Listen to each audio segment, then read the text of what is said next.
Today's daf is 33, Lamed Gimel, and we're on 33a, about 4 lines from the top. Tan Rabbanan, Rabbi's time. Ovid Kochavim Haholech Liarid, an idol worshiper who's going to a fair, like an expo. Ben Bahalicha, Ben Bachazara Mutar. Whether he's on the way there or on the way back, you can buy and sell things with him. Yisrael Haholech Liarid.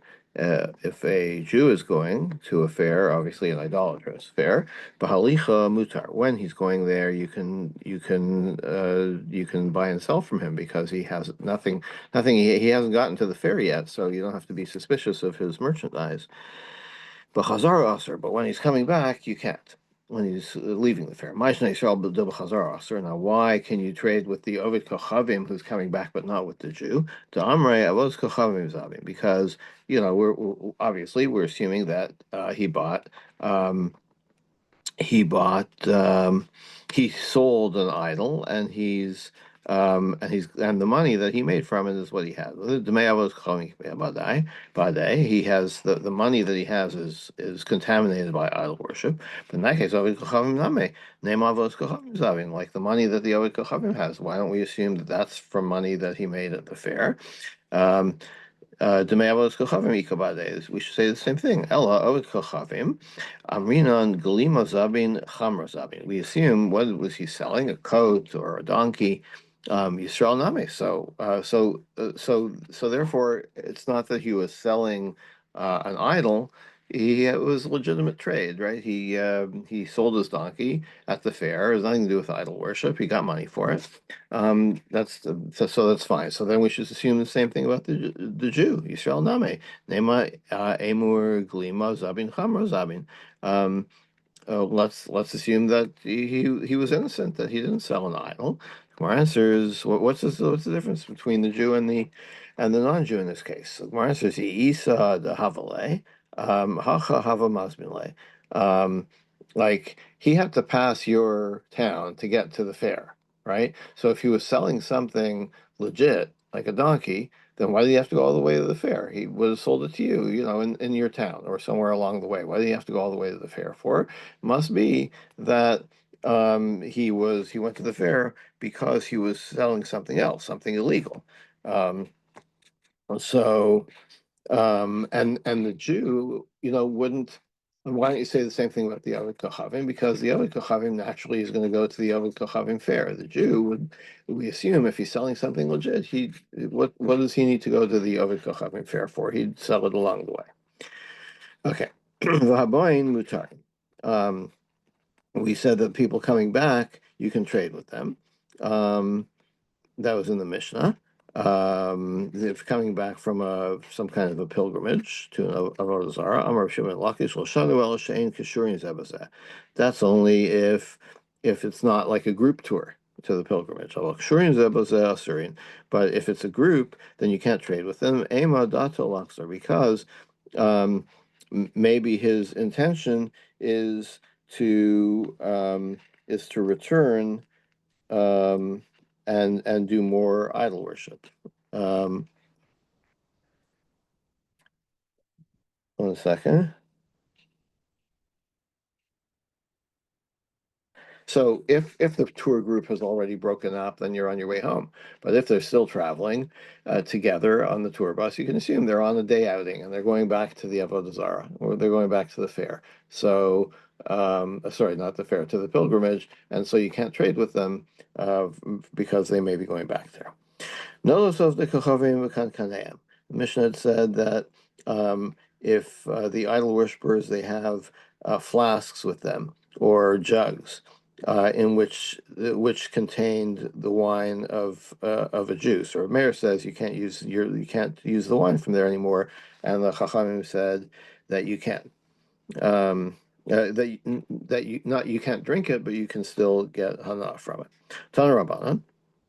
Rabbi's taught, notice of the kochavim, flasks, gerudim chadashim mutarim. If they're like smooth and new, then they're permitted.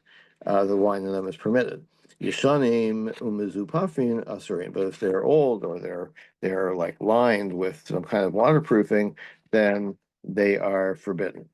Um, Ovid Kochavim Ribavan Ve'ibdan V'nasan Sachan Yain. If the idol worshiper poured the pitch into them to waterproof them, and he tanned them and he put wine in them, V'Yisrael Omen Al Gabav, and the Jew is watching him, Ein Al Choshesh. You don't have to be worried that he used it for Avodah Zarah.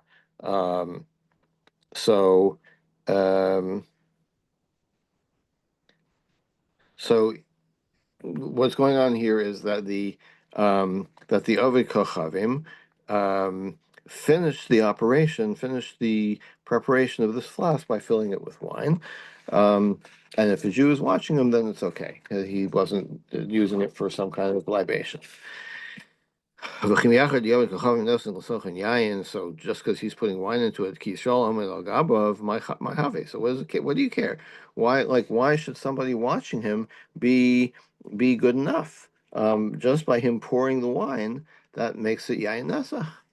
Rav Papa Hakikar, this is what it means. And there's the idol worshiper who is finishing the flask. A Jew is pouring wine into it. And there's another Jew who's supervising, and that's okay. So Gemara says, well, what would you think is the problem? If the Jew is the one pouring the wine, what's the problem here? What do you need somebody supervising for? What's he supervising? Dilma agav tirde, menasech v'lavadate. Maybe because the guy who's pouring the wine, the Jew who's pouring the wine, is so focused on what he's doing, then then the idol worshiper will somehow get in there and pour some wine too as a libation for avodah zarah. Or Rav Zida Amar, Rav Zida has another explanation. Leolam Kinakamrat Mekar. Really, it's what you originally said. It's the idol worshiper pouring in the wine.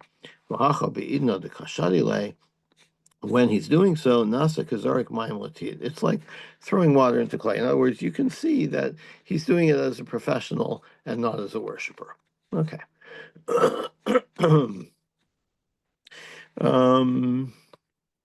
Let's see. Amar of Papi. Shma mina midrav Zvid, what we see from Rav Zvid, if you've got an idol worshiper who is pouring or sprinkling wine into the salt of a Jew, sorry, then the salt is okay, because he's clearly not pouring it as a libation. He's clearly, I don't know exactly why you add wine to salt, but there's some finishing operation going on here. Then it's okay. Maskil Rashi, so Rashi asks, Midami, is that the same? Hasam Ka'azuli Ibu. In the case of the pitch, then the wine is getting absorbed. Hachalo Ka'azuli Ibu. But here, in the case of the salt, the wine it's not lost. It's like maybe it flavors the salt or something, like there's something in the salt that is affected by the wine. And so you have to be more stringent. In the case of the pitch, it won't be a libation because you can see that the guy's just doing it as part of the operation, and the wine goes to waste. But in the case of the salt, maybe even though it looks like he's finishing the operation, but it's still useful wine, as it were. Maybe he does have intention for avodah zarah. Well, Rashi says that the wine, shayayin nivla, what is this? Nivla, it's Right, absorbed. it's absorbed, it's Yes, swallowed up, melech, in the salt. right, it's swallowed up in and v'chula b'melech, and all of it's in the It's still salt. there, right? Yeah. So in other words, it's still usable. Um, and so even though it looks like he's just being a professional, but he may be intending that this wine which is not going to disappear. It's wine going to be as a libation. Okay. Without really understanding the details of idol worship as understood in the Gemara, it's a little hard to understand exactly what the concern is. Or why there should or shouldn't be a concern in these different cases.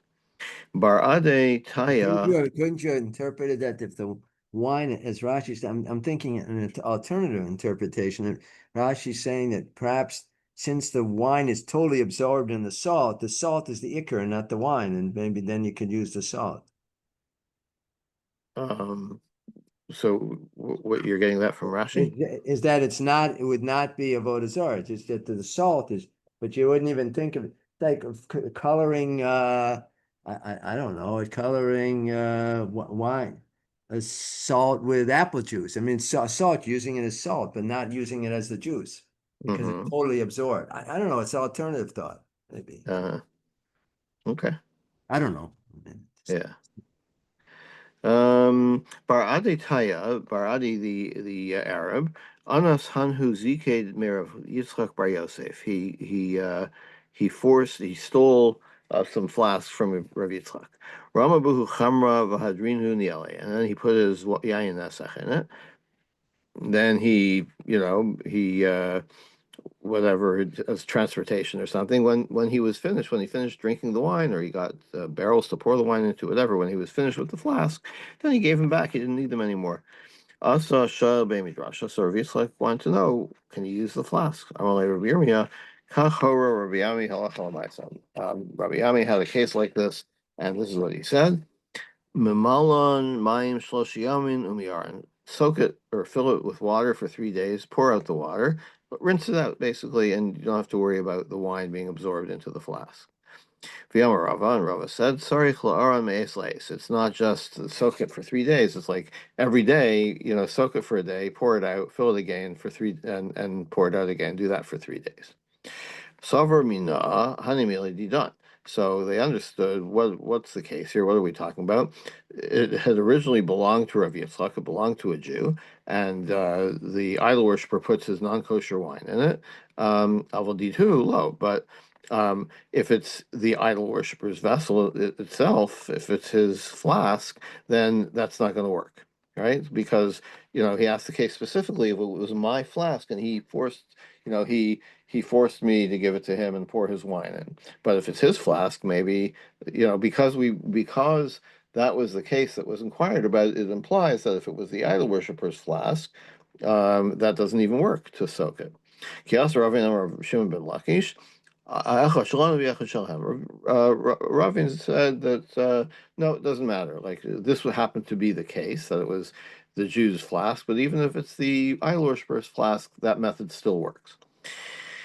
Savar there Ravacha is a Bered. practice among the Sephardim Yeah, on Pesach, if they want to kosher vessels, certain vessels, glasses, for instance, they pour water in it, and for 3 days they're pouring water in and out, and that's sufficient for them.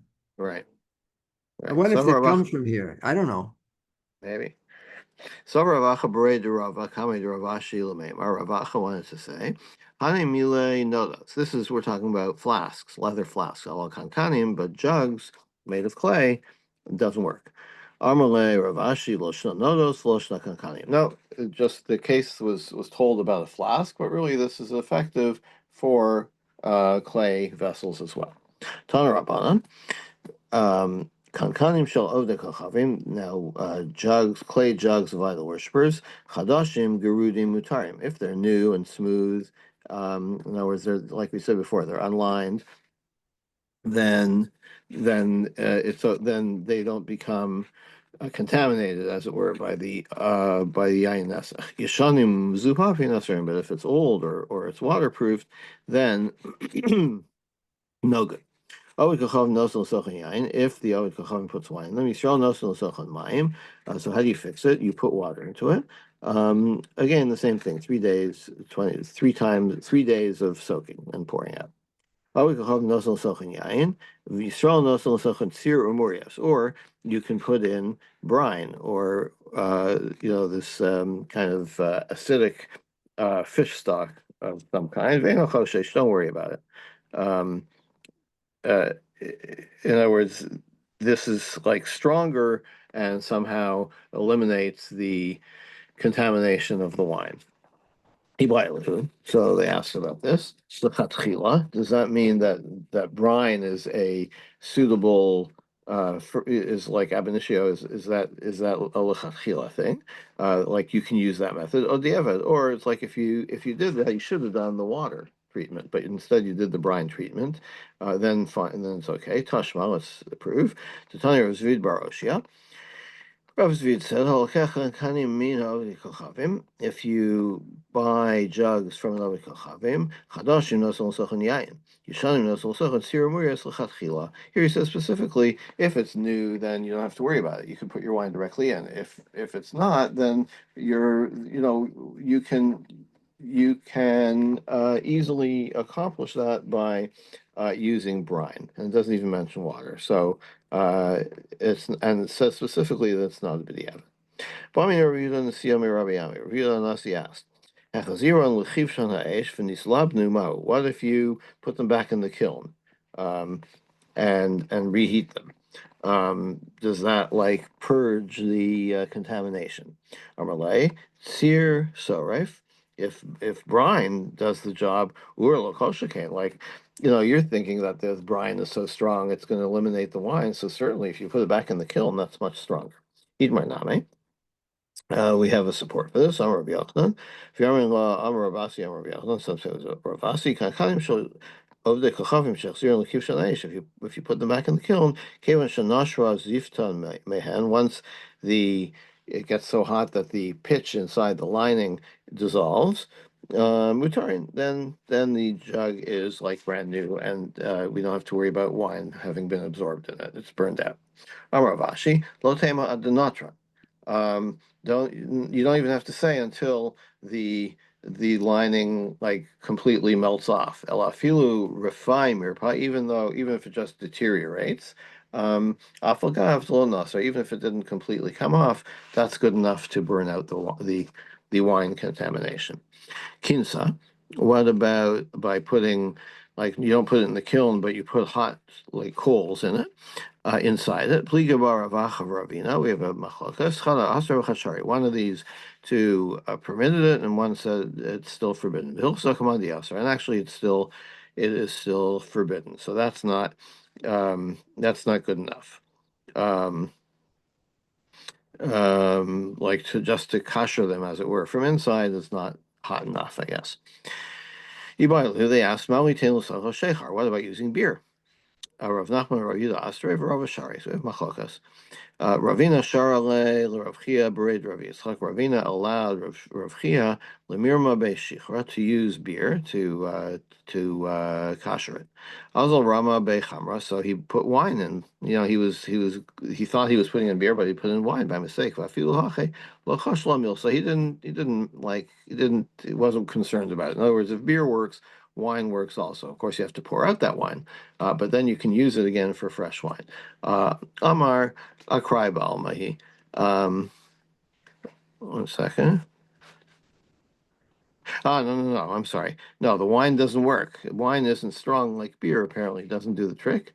Or maybe it's like min bimino. Maybe it's like just, one wine won't burn out another wine. But Ravina, when he heard that, Rav Chia had made a mistake, he could have said, no more using beer, because clearly people can make a mistake. No, he wasn't concerned about it. It was a one-time occurrence. Rav Yitzchak Bar Bisna, Havale Hanhu Mane de Fikusna. Rav Yitzchak had some utensils made of dung. Malinhu Mayim, Maya, he filled it with water to start, the 3-day rinse. Anachinhu B'Shimsha, and he left it in the sun. Paku, and they split open from the heat of the sun. Now you're done. Like you can't, even if you can repair the vessel, it can't be koshered. Oh, no. He's saying not that it can't be koshered, but like you tried to fix it and you made it worse, basically. Now you're really in trouble because you can't fix your vessels. When the rabbi said to fill it with water, did they tell you to put it in the sun? Like you're an idiot. Amar Rav Yosna, Amar Rabbi Yami, Kli Neser En Lotar Alamis. A Kli Neser. What is that? It can never be kosher. What does that mean? My Kli Neser. Amar Rav Yossi Bar Avin, Kli Machparos Shel Tzrif. It's something that's made of soil from an alum mine. Um, Okay, I don't really know what alum is. I think I know what aluminum is, but I don't know what alum is. But this is something that can't be koshered. Um, is there anything around here? Okay, I don't know what this is, but there are things which can't be koshered. The problem is that alum dissolves in water, so there's no way to purify any vessel that has it. It dissolves in water, so I don't follow. So what? Well, I guess it gets absorbed. It doesn't quite. I don't quite understand it. All right. Dve Parzak Rufila in the house of Parzak, who was the viceroy, Anasane Kube Mipumbedisa. Um, the the viceroy stole some jugs from Jews. Rama Bukharan put wine in them. Adrinu Nialayo, and then he gave them back. Also, Shalin Rav Yehuda, so they asked Rav Yehuda, "What can we do? Can we kasher them?" Amar, he said, "Davar shein machnisa l'kiyamu." This is the kind of thing where you don't typically use to store liquids. So, like, don't worry about it. Like, you have no reason to believe that Yayin Nesach was in it. We don't know what he used it for, but this kind of this kind of jug is not used for storing liquids, so don't worry about it. Meshach shechan b'mayim v'himutrim. Just rinse it with water, because who knows what was in there, but you don't have to worry that Yayin Nesach was absorbed in there. Amar Rabbi Avira.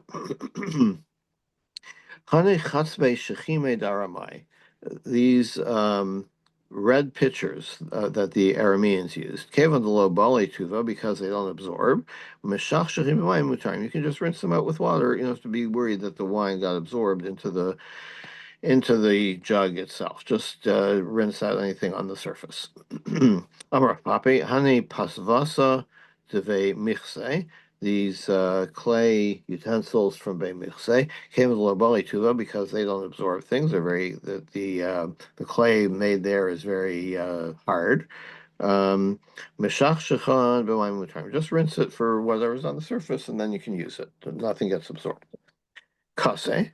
What about cups that are made from clay? Ravasi Amar Asar V'Rabi Ashi Shari. So there's a machlokas of whether they have the same rule as the jug. Um, why would that be why would that be different? Um, because so the let's see, I think there's a Rashi on this one. Rashi Um, says Kuli Alma Aser if a goy drank from it. the What? idea the rakiche bale v'asire, since they're still soft like cups, there haven't been for some reason, he distinguishes between cups and jugs, right? Cups, they still have the ability to absorb until they've been used, I guess, or until I'm not sure what happens to them. So the cups, according to one view, are have a more stringent rule the than jugs of the same material. But you And can the Gemara wash them out says, with water for 3 days, right? That's the end of Rashi. yeah. And the Gemara says, "Ishasi kochavim pam rishon." If the idol worshiper was drinking his wine the first time, like when it was a new cup, kol yamin lo pligi diaser, then for sure we think that the wine gets into the pores. Ki pligi b'pam sheni. It's like after it's used once for something kosher, then the question is, are the pores now sealed, or or do they still absorb in the future yain nesach? Some say Some say that it's the first two times that if it's used for wine, first like the first or second time it's used for yain nesach, then it's for sure aser. But maybe the third time it's used, maybe the pores are already sealed. And that is the ruling that first and second time it's if it's used for yayin nesach, then it needs to be koshered. But if it was used twice for kosher things, and then after that was used for yayin nesach, then it just needs to be rinsed. Amar Osvid, hi mani de kunya. Um, these clay things which are glazed. Chivra v'ukma shari. white ones and black ones they're okay. Um,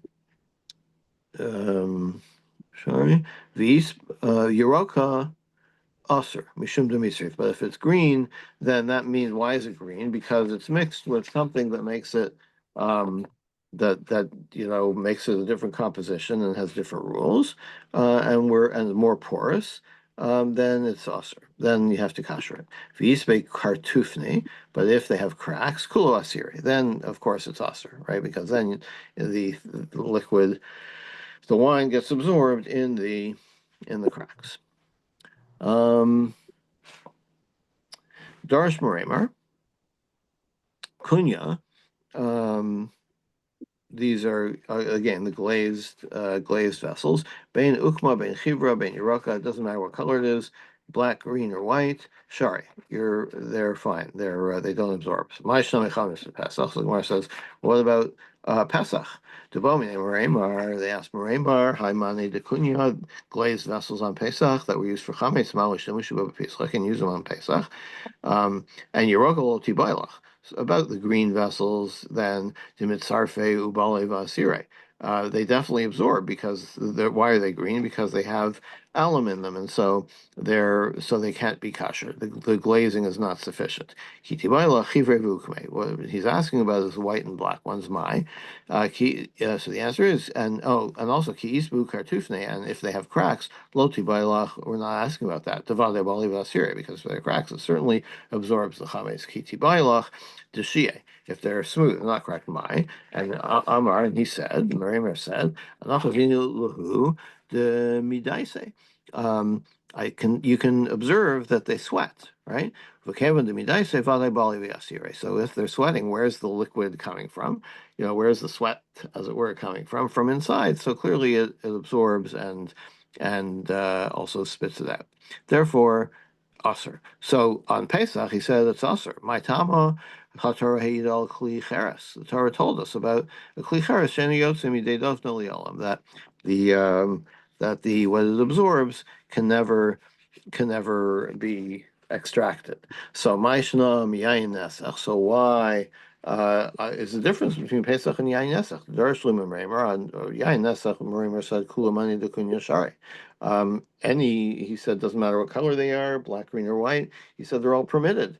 You can just rinse them out. But on Pesach, he said they absorb the chametz. What's the difference? V'chiteiman, if you want to say chametz daraisa, yain nesach darabanan. Maybe it's a darabanan, a daraisa darabanan difference.